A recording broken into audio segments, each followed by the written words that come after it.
حمود مشعان المدافع الصلب وصمام الأمان والاطمئنان.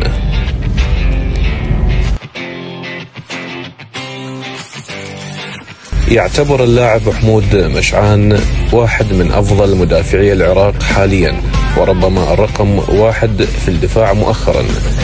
مدافع يمتلك كل المميزات التي تجعله متكاملا في كل شيء، بداية من القوة البدنية مرورا بالمهارة الفردية ووصولا إلى التفوق في الثنائيات. هو مدافع يعرف جيدا متى يتدخل لقطع الكرة بدون ارتكاب خطأ، ويعرف جيدا كيف يتحرك بين الخطوط لقضم المساحات أمام اللاعب الخصم.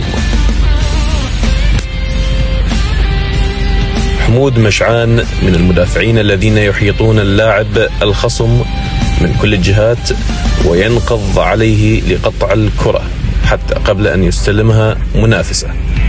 يراقب التفاصيل الدقيقة لحركة كل لاعب قبل اتخاذ القرار النهائي، والأهم أنه دائم يسبق خصمه بخطوة، ما يجعله يخطف الكرات دائما، تارة عبر تمركزه في الوقت المناسب وتارة عبر قوته البدنية.